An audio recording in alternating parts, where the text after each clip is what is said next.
my addiction took off a little bit more when I got into, I stopped drinking in my early 20s and I started on meth. And that's where, I guess I have about a 20-year, almost a 20-year Meth run. meth run. Right. Yeah, every and day, you did it, all and day. You did it. And in my late 20s, I started, I became an IV meth user, and that's the progression of it. You can watch the progression of it. I smoked meth, and then then that didn't do it for me. And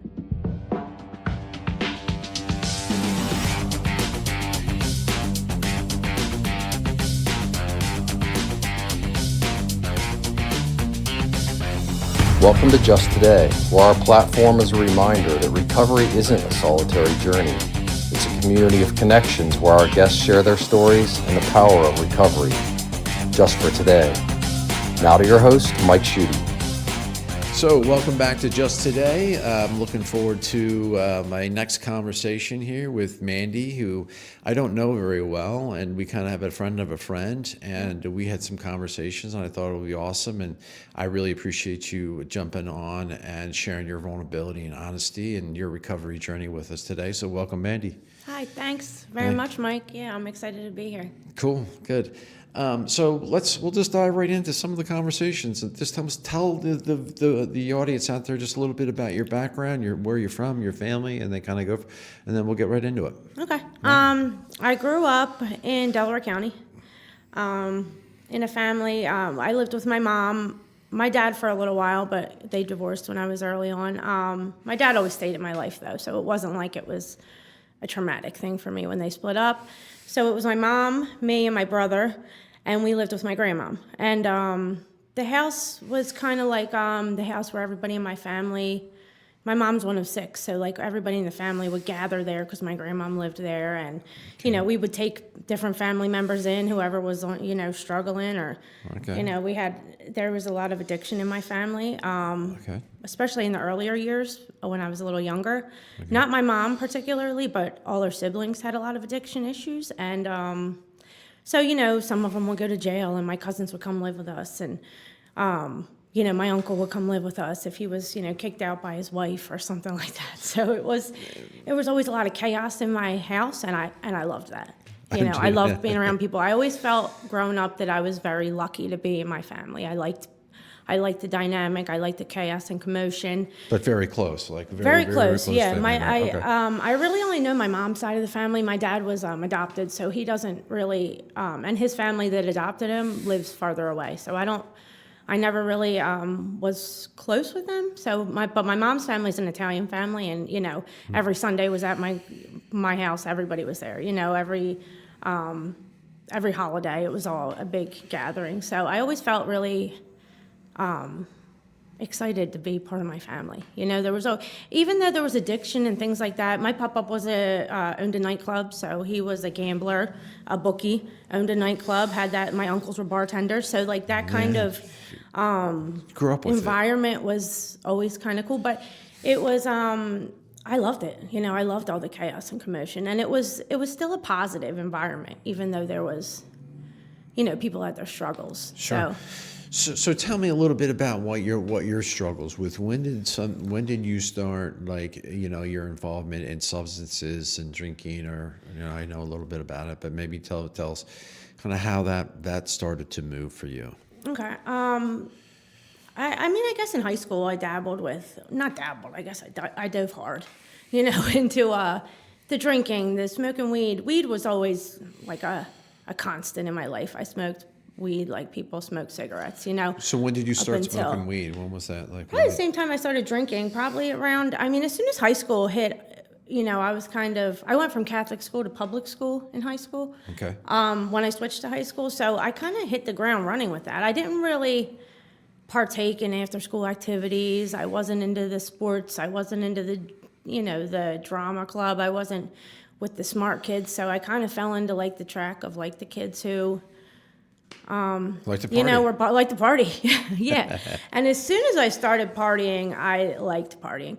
I used to always think I was kind of ruined, because once I realized what life was like on a substance, I never wanted to be not on a substance again. I thought that would never leave me.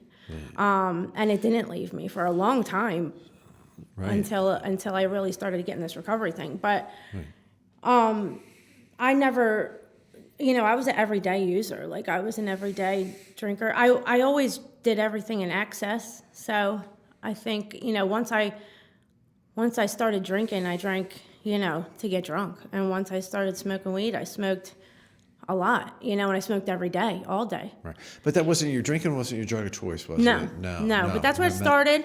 And in high school, I kind of dove into like the ecstasy and a little bit into the cocaine, and that kind of coming out of high school into my like early 20s was more of a cocaine time and a drinking time for me. Okay. And eventually I stopped drinking. Did you have a good high school? Did you enjoy, was it I did. tough time I for mean, you, I really or? never liked the school aspect of it. I'm not a good reader or writer. Like me? I was good at math and I was good at art. So like those were the things I kind of pursued, and I still do a lot of art today. I'm a hairdresser, so I can use my artistic, abilities in that sense, and I do other things. But How long you been doing that? How long you been a hairdresser? 21 or 22 years now. Yeah. Okay. And that was your aunt that has the place? Yes. Okay. Yes, your my aunt owns a hair salon. I worked there for 21 years. Okay. My whole career. And that was one thing that I think always kept me grounded. I was good at that. That was something I always felt passionate about. As soon as I found that, it was like my thing. I found my thing. Like I'm a very social person, so I got to be social. I got to interact with people, all kinds of people, and I got to make people feel good, which is also something I really enjoyed. And I get to paint on hair. It was fun. That's good. And I still love it, and it's one thing I hung on to through my whole addiction. Yeah. Tell us a little bit about your addiction. When did things start to like the consequences of things started to really move? Now, and you struggle with gambling as well, right? I have a pretty severe gambling addiction also. Okay. Which I actually was able to like arrest also with the 12 steps. When I worked my 12 steps in AA, it kind of really, I haven't gambled since, Okay. And I tried to arrest that gambling addiction way before I started the road to recovery on my drugs and alcohol. I always thought gambling was where my consequences started to come in. I wasn't ready to give up the drugs and alcohol. But, the drugs, the alcohol, I left the alcohol in my 20s. Yeah. It got in the way of my drug use, Right. Well, I remember you telling me that. So you mentioned something about they kind of went hand in hand. Like if you'd stop gambling, but then if you started doing drinking and drugging, you would always. Right. It was easier to move into the gambling side of that, right? Definitely. The thing that was, drawing from the casinos is like the bright lights and all that stuff. Gambling was in my family. My papa was a bookie, and he always carried a wad of cash, and I always thought he was like the man. He was cool, and I always like looked up to him for that. Like I always thought that was like the greatest thing. Like he was a big role model for me growing up, and I didn't look at that as like a negative thing. So, I'm a lot like him. He was very flashy. He liked to be bright and stand out, and he was, the life of the party. And I always looked up to him for that, and I always liked that about him. So I always wanted to be like that. So with gambling comes like you always got lots of money on you. Unless you don't. But, the money's up and down. And but where my addiction took off a little bit more when I got into, I stopped drinking in my early 20s, and I started on meth.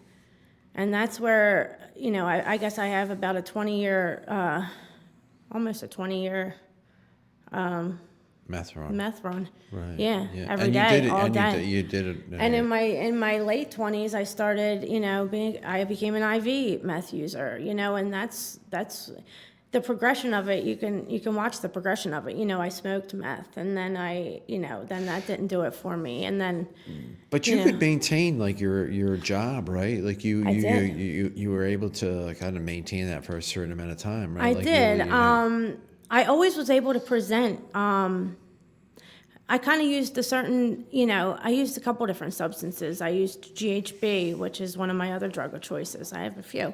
Right. I used GHB, I used weed, I used meth on a daily basis. And I kind of used to say I need to get my levels right, so I could present the way I wanted to present in society. And then I had a whole nother life, when work ended and I had my separate life, and that's exhausting, Yeah. It was exhausting, and it's hard to keep up. And I always worked a lot of hours because I loved my job and I'm passionate about what I do, and I did well with it. I was successful. So I had to put on a show for work, and then I had, I always figured if I wanted to have any kind of social life, because I like to party, if I wanted to party, I had to kind of stay up all night and do that on my off hours. And, Right. I couldn't skip a day of getting high. I couldn't wait till the weekend. Right. So I presented, I could do a certain amount of drugs just to get me through my daily routine. And then as soon as I was done work, it was all, Yeah. Game all over. in. Right. Yeah, I'd be at the casino all night. I would be, whatever. Right. I was selling drugs. I was doing that all night. I was, Do you sell drugs for the gambling thing, and it kind of That's go where- hand in yeah. hand, right? You get drugs for gambling, and It kind of started off as to support my habit. I always, like I said, I like that chaos and commotion around, so I always had people in my house. So it was like, why don't I sell drugs? Everybody around me does drugs. I know a lot of people, so it kind of just worked out that it was like more supporting my habit. Yeah. And then it really got a little bit, I got in a lot more over my head when I started the gambling, because, now you're dealing with bigger amounts of money, so I was dealing with bigger amounts of weight of drugs, stuff I could get like a lot of trouble for. And I definitely found myself in situations where I was, I would think to myself, like, I'm in way over my head. Like, I messed up a lot of money, or I'm about to do something that I'm like afraid to walk into, and I have to. Yeah. You mentioned one thing to me when we were chatting. You said that that it got bigger and bigger, and the drugs are like selling more and more. And then even what you said to me kind of makes sense, right? Like, you kind of grew up with a lot of that chaos, and you said you've been in some really difficult situations with drug dealers and bad situations, and you said it was really scary near the end of some of the things that you were doing, right? Yeah, some of the things I was saying, I would just be like, I'm in way over my head, what am I doing? I'm a little girl, I'm still a teenage girl in my mind, at that point. And I'm like, what am I doing? Yeah. And there would definitely be a little bit, you would get some clarity within all the years of chaos and commotion and your mind being in and out of sorts, that you would once in a while get a little clarity of like, what am I doing? Right. What am I doing? Was there that time where you just kind of raise your hand and say, I've had enough, this is it? And then maybe tell me a little bit about that journey, Okay. because I know that, my recovery, when you and I chat, my recovery journey was over like, almost 15 years, Yeah. difference of, I'd get sober for a while, and then I'd go back to it, and then we shared the kind of the same thing. I mean, same kind of story, right? Of kind of like, you take your first step, and I still tell people today, like, you got to give yourself a break, like especially when I'm talking to parents or somebody that's like, they're making that first step into a recovery. I'm like, this is a long process. Oh, yeah. Like there's going to be, it's not going to be a straight, arrow. There's Right. going to be a lot of different things. So maybe you tell me about like kind of the day where you're like, all right, I've kind of had it, and then let's walk through that journey a little bit. Well, it started, what I've had, the first time I went to rehab, it was a gambling rehab. Okay. And I had been to the point where the gambling had to stop. Like, it was really ruining my life. And it was probably 2017, I want to say. Mm-hmm. I had been in gambling IOP. I'd been seeing a therapist for my gambling and been in a IOP group for gambling for probably going on 3 years. And it still wasn't helping. And she said, "Why? I think you need to go away." And this was my first time leaving my job.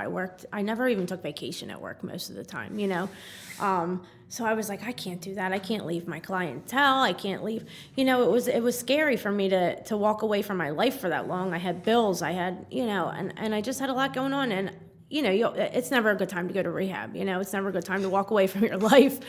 But I think I had it so far with my gambling. I had enough, I've been beaten down by it enough to want to surrender to that. So I finally said, yeah, I'll go. And I went to Arizona for gambling rehab. And, in gambling rehab, you're also not allowed to do drugs and alcohol. So that was my first, break from getting high for all those years. Like I said, I was an everyday user.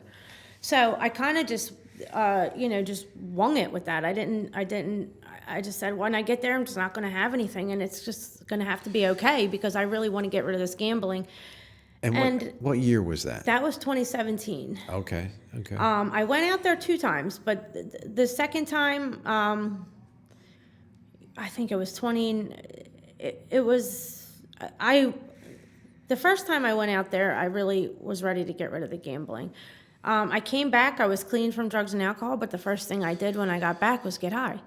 And my therapist at the time, who was a gambling therapist, she would always say to me, I'm not going to be able to help you with your gambling until you stop using substances. And I would always tell her, I'm not getting high, I stopped, and she would say to me, like, you realize I'm a drug and alcohol therapist too, right? I know what you're doing. Right. And I'd be like, no, I'm not. And, but I didn't get the correlation with the two. Like your whole life has to align with recovery to get any sort of recovery. You have to find that power greater than yourself. And, not just that, I could wish gambling away all I wanted. I could talk about it all I wanted, but until I actually took the action steps, I thought, that rehab didn't work. It didn't fix me. I didn't get it then. I didn't get that it can't fix me. A rehab can't fix you. Right. You have to put the work in. And it's a lot of work. It is work every day, but it's like, so anyway, I went again in 2021 to the same rehab. Well, my family intervened. They said, the drugs are getting out of control. Like it's starting to get to be a thing, like a noticeable. Like as long as I kept it under wraps and I showed up for work every day and I kept maintaining my bills and stuff like that, and I was able to present okay.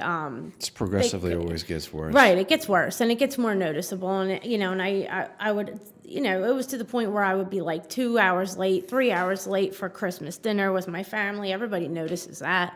If I showed up, like I'm on my way.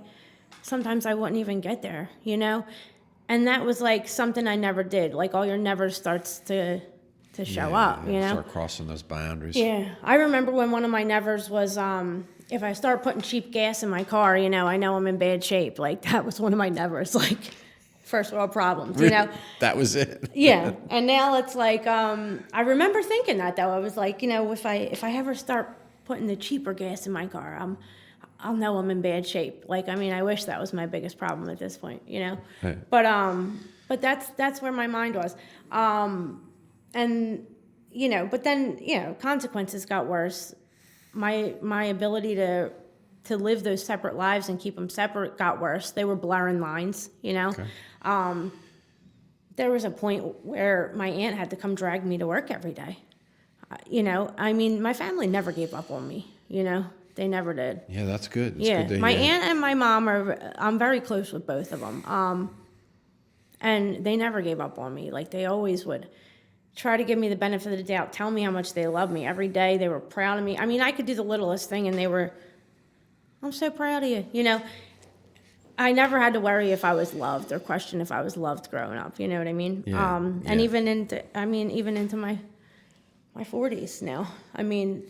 They've stood by me and they've both had a very active part in my story. But So it's 2021. You go back to that. I go back. Well, okay, they intervened. They kind of forced me to go. I had to go to rehab. They were trying to send me to RCA. And I got there. I fought. I kicked and screamed. I'm not doing anything. I'm fine, And I went to RCA, still not really wanting to get rid of the drugs. But it was kind of being forced upon me. So I'm like, I got to go away at least for 30 days or whatever it is until I can start getting high again. And, I got to do it better this time again so it could stay under wraps. And So when you went to rehab, I went to went through, RCA. you're like, I'm not giving this up. I'm just going to see if I can manage this better. yeah, exactly. That's what I always did. And, it never crossed my mind to just really get sober. Like, it never crossed my mind until it was kind of forced upon me.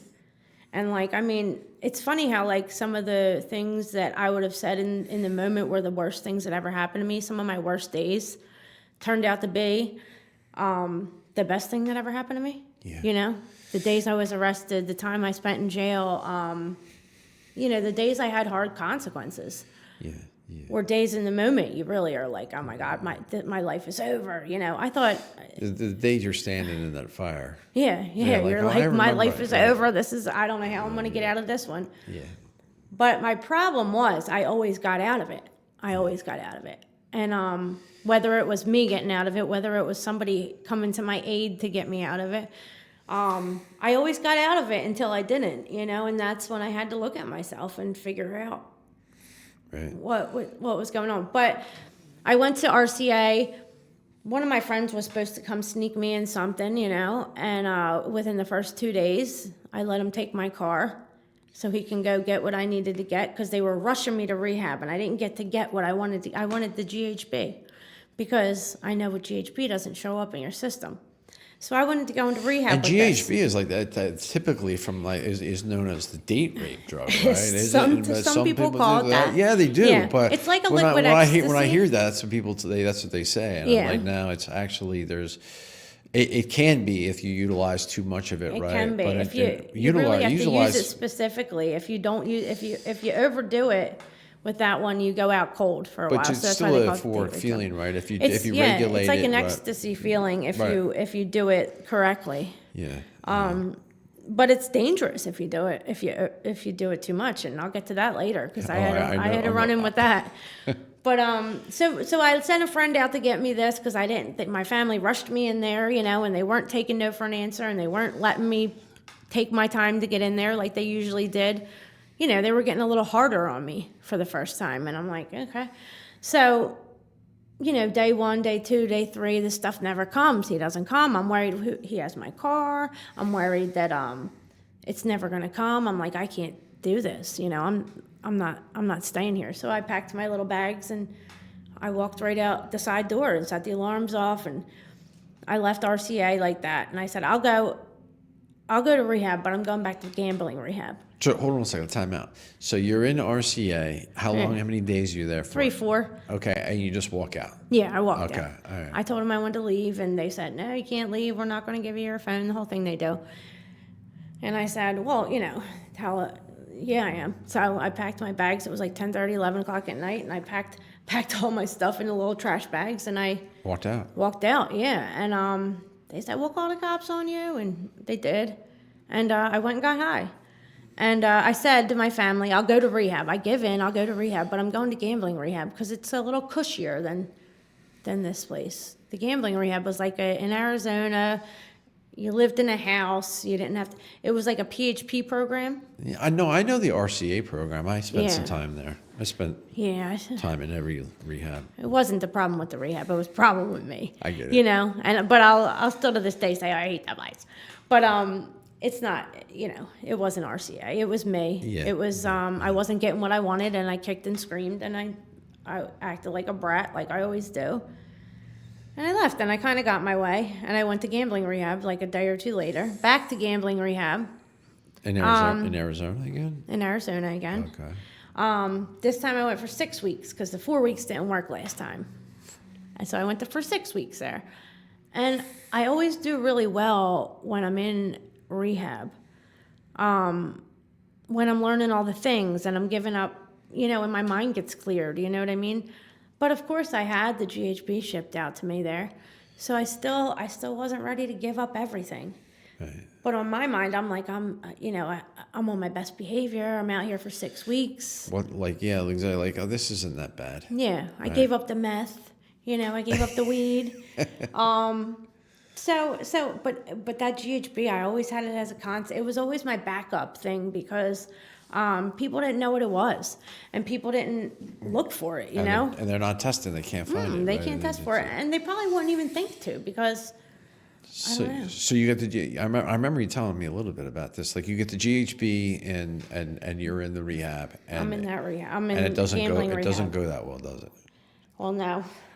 I came back from that rehab. No, this is in another time. Okay. So I came back from that rehab. I was doing well for a couple weeks. I didn't want to do the meth. I was in a good headspace. Still doing the GHB. But I was in a good headspace. I wasn't doing the meth. I didn't want to smoke weed. And I was in a toxic relationship at the time, and you know, I still went back to the same place. I went back to my house. I went back to the stresses of, you know, business as usual. People, places, and things, right? Yeah, and I never got that until I got that, like the people, places, and things. Like, even when you're not getting high, you're still in the same environment where you just got high 30 days ago. Everything about that place reminds you of getting high. Sitting on your bed, you're used to leaning over, and this is there. It's just, it's hard to be in that kind of situation. And then again, when you're not ready to cut the people out of your life, because like, oh, they're my friend, I've been friends with them for so long, you know, I wasn't ready to make all the changes and take all the suggestions, and it didn't. It backfired on me. I was using again within a couple weeks, and you know, I was gambling also, you know, back to gambling again. It wasn't until, you know, so flash forward another few years of that, I really had started to get where, like, I was in this toxic relationship. Like I said, I was trying to, my lives were blurring again, and I was getting panic attacks. I was like getting I had gotten arrested for a drug selling case, you know. Luckily, they caught me on the way home from the city and not on the way to the city. So it wasn't like I had a massive amount of stuff on me, but I still had enough for them to arrest me. But I got out on bail, unsecured bail, because I hired the best lawyer in Delaware County for drug cases. So I'm always getting my way, you know? And so I thought, I'm going to beat that case. You know, I'll go back to doing what I was doing. It scared me a little bit, but it didn't scare me enough. It was another slap on the wrist. I didn't have to go do jail time yet. I was out on bail. But while I was out on bail, I caught 3 or 4 more cases. I don't even know, because they happened in a series of events. But I was out of control at that point. I was in a really toxic relationship that was affecting my mental state. Like, I was acting like a way I never acted before. I couldn't get a hold of my, like, emotions. Like, I couldn't go to work because I was obsessing over this relationship. I couldn't function in society anymore. It was a really bad situation, and it was affecting me in a way where I couldn't do anything else but focus on this relationship. And I was doing dumb stuff. Like, I was doing, you know, the cases I caught after this drug case while I was out on bail were like retail thefts and stuff like that. I'm like, I was arrested in this parking lot before. I was laughing when I pulled in here for a retail theft. And I didn't need to be committing retail thefts. I always had money. Like, it was just doing it for fun. I was like trying to get away with stuff just to take me outside of what I was feeling. And the drugs stopped working. I mean, to really affect you, you know. I mean, drugs were a constant thing in my life, so the drugs weren't helping me feel a different way, because I took them every day for 20 years. So I needed to do something else, like that adrenaline, and it was, and I was doing dumb stuff. So I got arrested on that. I ended up in jail, because I was out on bail and I'm committing more crimes. So even though it was something minor, like a retail theft, they still put me in jail for a couple weeks. And my mom just actually told me this the other day. Like, I kicked and screamed and I told the woman horrible things, like, to get her to get me out of jail this time. And she's like, I gotta leave you there. They're gonna revoke your bail and rearrest you if I let you out. And she told me the other day, she said, I gotta tell you something. And because that was the first time I had to sit with myself. Like, no matter what I said or what I did or how I manipulated, it didn't matter. And that was the first time it didn't matter. Like, I couldn't get my way. And I'm a 38-year-old person at this point. That's the first time I couldn't get my way or control the situation. And I didn't know what to do. My mom told me, I got to tell you something. And I'm like, she's like, you're going to get upset, but I think you can handle it now. And I'm like, I'm thinking she's going to tell me she's sick or something. Like she was, she had cancer or something. I'm like, oh my God, what's she going to tell me? And she said, I wanted to tell you that back when you were in jail and you were trying to, that time, like, I could have got you out. I could have bailed you out, but I sat you there on purpose. And I was like, oh, that's it? I was like, because I'm at a point where I can hear that now. And she said, yeah, I was praying to God to, like, please give me a sign what I should do, because it was killing me to leave you in there and, like, killing you to, like, hear you, like, struggling like that and not doing anything about it. But she said, I always was an enabler, and I always did that. And she said, I was praying for God for guidance of what I should do. And she said, your lawyer called me and said, leave her in there. He said, I just left my niece's funeral, and you got to leave her in there. You got to leave her in there. She'll be okay, And she said, it was right after I prayed to God that he called me. So she said, so I left you in there, and I just wanted to tell you. Now that we're being honest with each other, I wanted to tell you that. Yeah. And I was like, I'm glad. I said, thank you for leaving me in there. Like, that was the first time I needed that. I needed to stop being a brat and in control of my own life, because while I was in there, like I said, these times where you struggle the most and your worst days actually end up forming you into the person you need to be formed into. She said, I was always getting in the way. I kept praying for help for you, but then I kept getting in God's way, and he was trying to help you, and I kept getting in the way and fixing it. Yeah. And I'm like, thanks for leaving me in there. I needed to hear that. Desperation is a gift from God. Definitely. Yeah. Definitely. So you're in there, you come out, then tell me what happens after that. Well, when I'm in there, I'm like, what, again, one of those moments where you're like, what are you doing? Like, I'm about to be 40 years old, and I'm sitting in a jail cell for stupid a shit. retail theft. Like, yeah, for stupid shit. And I'm like, you got to get something's got to change. You know what I mean? Something's got to change. You don't want to keep doing this. This is where things are progressing to. You know what I mean? And I'm lucky that they didn't catch me on something way worse. I've done way worse things in my life. Like, I'm lucky that this is it. But, I don't like being in jail. I don't think many people do. No. But, so it was the first time I had to sit with myself. And being in jail, you're stripped of everything that you think that makes you who you are. Like, my clothes, my car, my friends, my drugs, all the things I think that make me who I am. I don't know who I am now. I'm sitting in a brown outfit with a wall, and I'm like, I don't have anything that makes me feel like me, and I can't do anything about it. Yeah, sometimes that's the place that we need to start. So I'm like, you're stripped down of everything you think that makes you you. And even my hair, they try to take my hair wraps out and stuff, like, my little colorful stuff. So I was real bland in there. I didn't like it. And so I had to sit with myself, and I said, something's got to change. Like, I don't know what it is, but something's got to change. I can't live like this anymore. The toxic relationship had me in bad shape. That's all I could focus on while I was in there. Yeah. And I said, something's got to change. So I got out of there.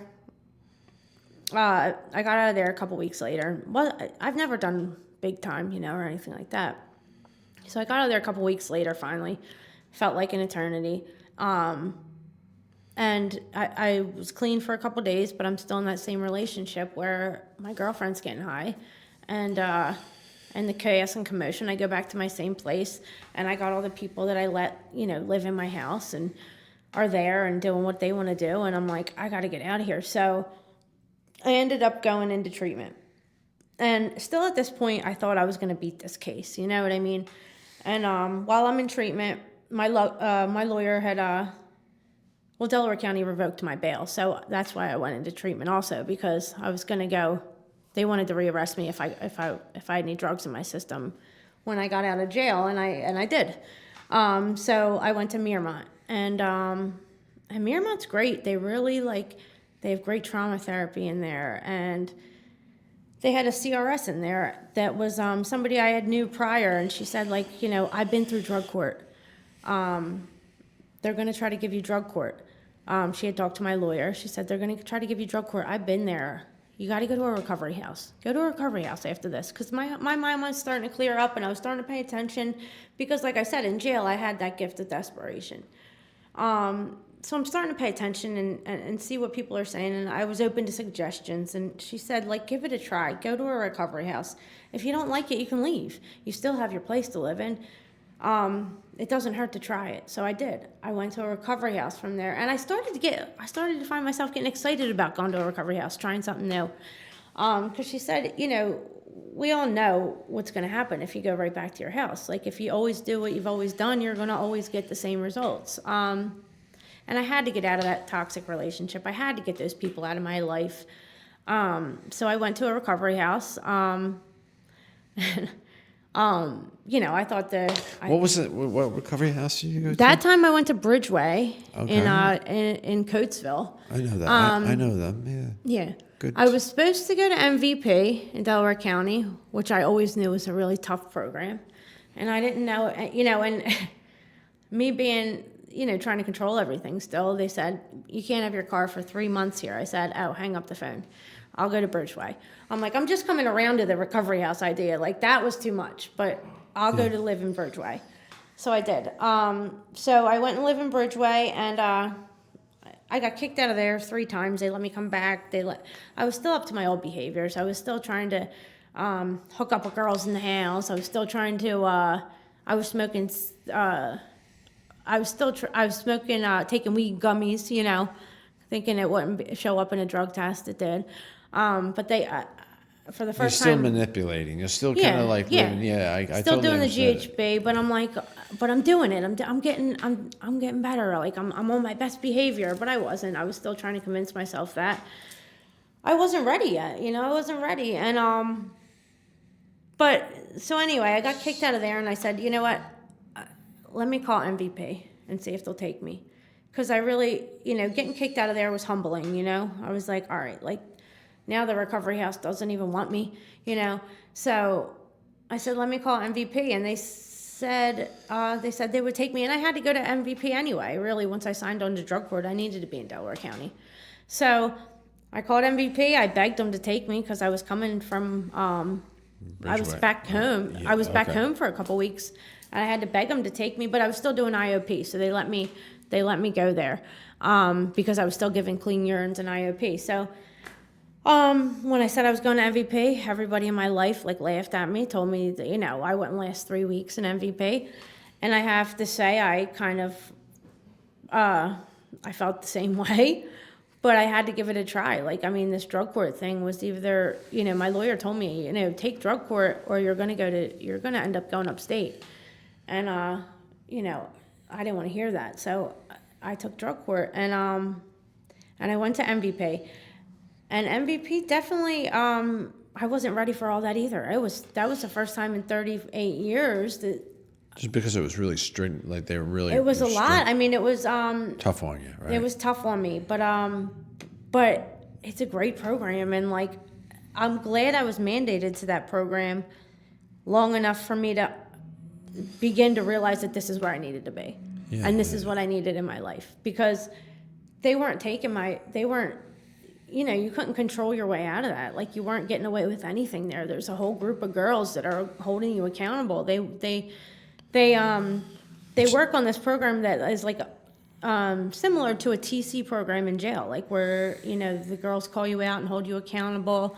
You're posting everywhere you're going. You really can't, people are telling you about yourself, and I didn't like it at first. Of course I didn't like it, but it was what I needed. And, but I still wasn't ready to give up that GHB, I was still doing that, still thinking I was going to get away with it. And, that's when I was. That's when you hit that, Yeah, right? that's where I hit the bottom. I was, in my mind, I was 5 months sober, but I was still doing the GHB. And I was getting away with it at drug court. I was getting away with it at MVP. And that's when I ended up, I overdosed in a meeting on GHB. Yeah, I remember you telling me that. Yeah, right in the middle of a meeting. The most busy, the most attended meeting probably in media. Everybody was there. I went down right in the meeting, and I woke up in the hospital. And I knew I did too much. You know, I was at a point where I was really frustrated I felt trapped with the drug court and the MVP because I wasn't ready. I knew I had to be ready, but I wasn't ready yet. I was still struggling with giving up everything. And you know, I still had no spirituality in my life. I was trying to do it all on my own, you know, but I was still doing those bad behaviors. I was still gambling on my phone. I was going to the casino a little bit. I had 2 girlfriends at the time. I was still stealing stuff from the stores and thinking it was fun. So I was feeling like a fraud. Once I got to my 3rd step with the sponsor I had there, I started feeling like a fraud, you know, and I was like, and I think that struggle within me, led me to really feel like if I can't do this, like what do I do from here, you know? Yeah. So You come to the exhaustion point, right? Yeah. So Okay. I went into this meeting. I took the GHB before I went. I went into the bathroom and took more. I really didn't care what happened to me at that point.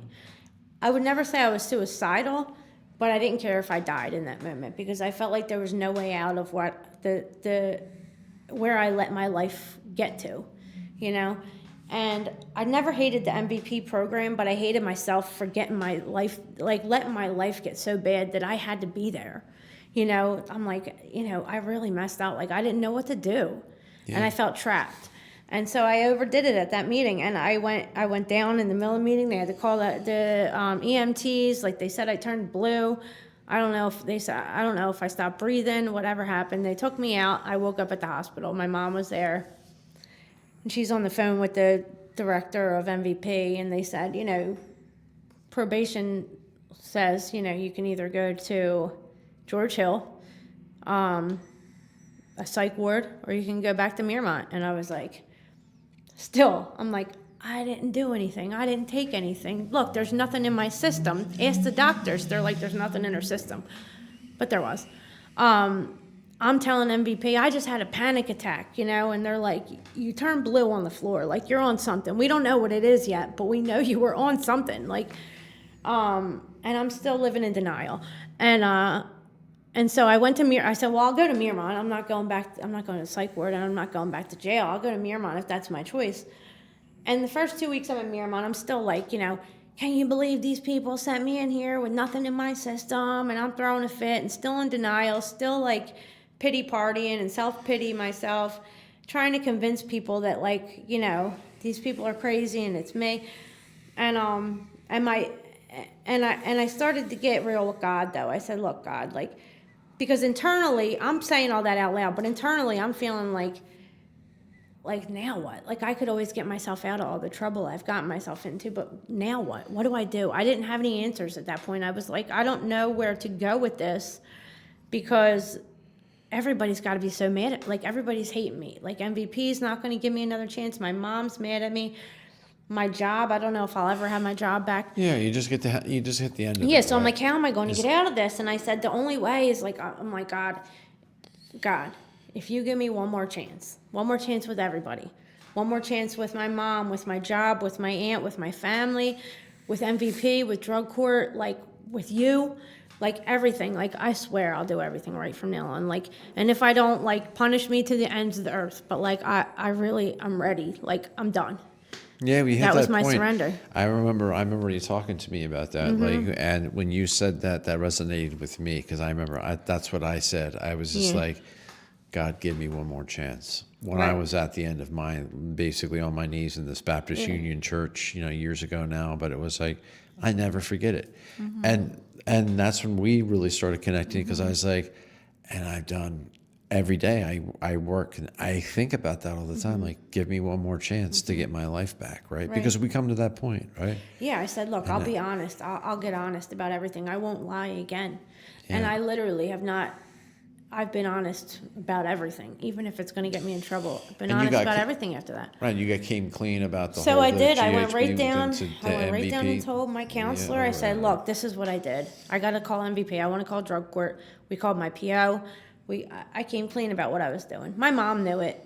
She knew my struggles with the GHB, but she tipped them off too, so they knew it too. Yeah. They just couldn't prove it at that time, right? So I said, I'm going to go get honest right now. I got honest with them.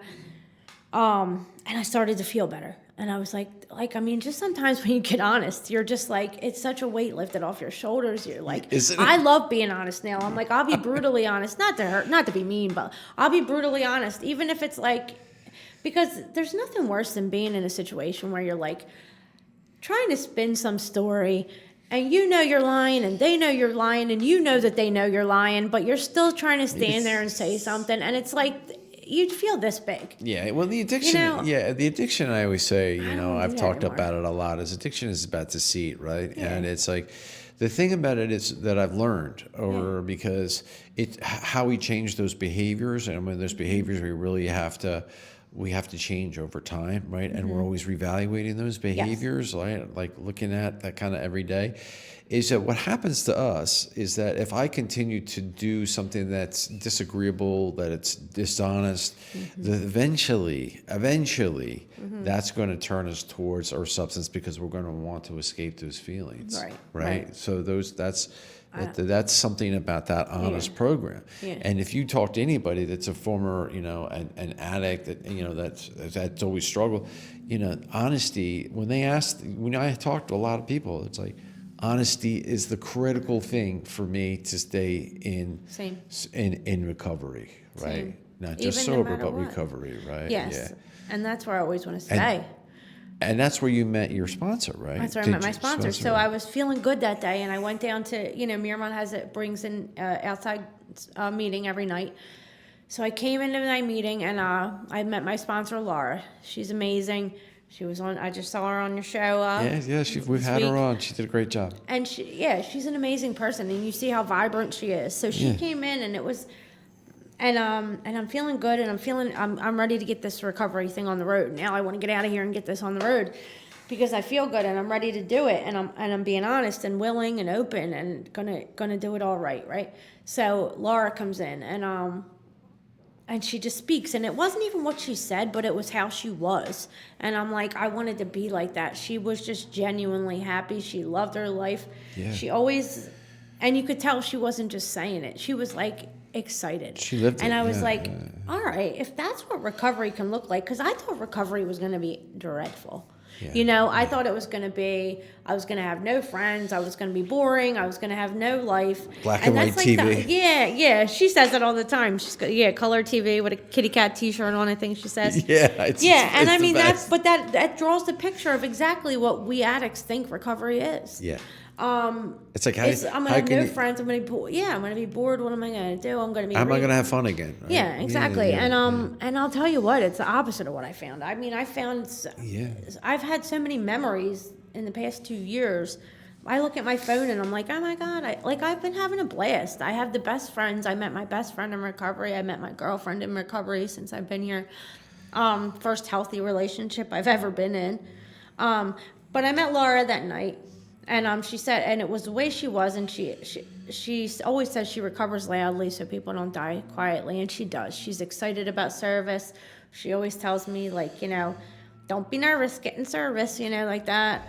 But she makes me laugh. She's a good person, and I'm like, wow, if I could be like that, I'd be okay with being like that. She had a lot of energy like I do, and I just really looked up to her, and I said, she said a lot of great things, but I didn't even look at what she said. I could just tell how she was, and I wanted to be like that. Yeah. And I said, I got to ask her to be my sponsor. So I did. I asked her to be my sponsor right then and there, and so I called her as soon as I got out, and we started the steps, and she's just stressed to me service is the most, she's in service 6 out of 7 days a week. I'm like, all right, if that's what it takes, that's what I'm going to do. Yeah, to keep it, you got to give it away. Yeah, exactly. That took me a long time. Yeah. To understand that. Me too. That. Yeah. Yeah. Because it's like that self-absorbed, behaviors, right, that we have, like self-reliant, and it's like, it doesn't work that way. Yeah. There's a solution out there. You got to share it. You got to be out there. Around. I didn't move. I didn't do anything if it wasn't for, to get a thrill out of it, if it wasn't for money, or I was always driven by money, girls,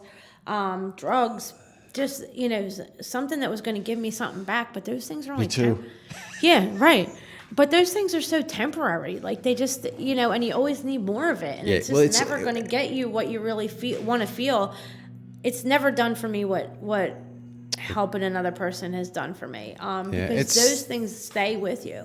It's very simple. I mean, Yeah. what you're talking about is those chasing those shiny objects, and Yeah. that's what Yeah. remember we had a conversation a little bit about that. Saying, like when people are in rehab and they're giving a certain thing, like you're giving gambling, like I'm like, okay, that's my issue, right?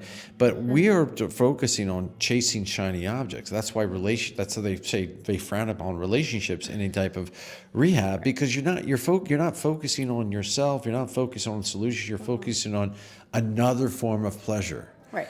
And it's cool that you could share that. That's Yeah. but it's that you don't like helping that next person. There's a reward to watching it. There's a reward watching somebody in recovery. Yeah. Like when I was chatting with you, I'm like, this is cool. Yeah. Like, and you're coming on what? Like you'll be May 5th. You're gonna have May a 5th. couple of years, Cinco de right? Mayo will be 2 years, yeah. Yeah, And they're that's probably really good. the two most important years of my life. Like, and I'll be 41. Yeah. Right after that. But these 2 years, I've learned, I've grown up. I mean, even I love watching somebody else grow, like Yeah. in their recovery journey. But I love like watching my own too, like because I Yeah. feel sometimes I'm an outsider watching myself, Yeah. and I'm like I laugh at certain things because I'm like, did I just say that? Did I just think that?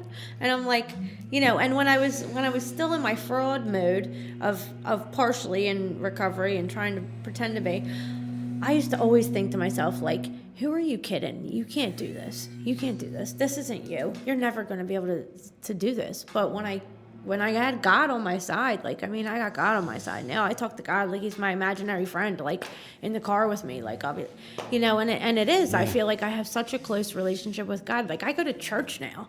And I love it. I look forward to it. Sometimes I go to bed early on Saturday night because I'm so excited to go to church on Sunday. Yeah.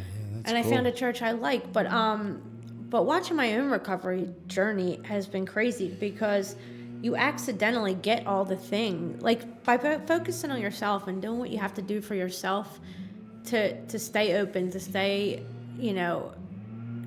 stay honest and stay humble. You accidentally get all the things that you wanted in your life. Like I accidentally have the support system that I always wanted, you Right. know what I mean? Outside of my family. I accidentally have friends that I'll never, I'll be friends with for the rest of my life, I accidentally don't have anxiety anymore. I don't have depression. I don't have anxiety. Like I love every second of my life. I'm present in my life. Yeah. I was always in Groundhog's Day every day for 20 years, Yeah. No. Nothing new happened. I mean, it was okay. It was it wasn't Yeah. the worst day, but it wasn't ever a good day. Yeah, so. Well, I really appreciate you coming in and Thank sharing you. your story. Of course, I It was appreciate very, being here. very, Yeah. very cool. And Yeah, it's you're a cool really guy. cool to see your journey and hear your journey and finally meet you in person. And I look forward to still connected with you and course. kind Yeah. of go from there. All right, So great. thanks a lot. All right, thanks, Mike. So thank you very much for watching Just Today. If you're interested, please subscribe. It really does help. And to get more information, please just-today.org, and we'll go from there. Thank you.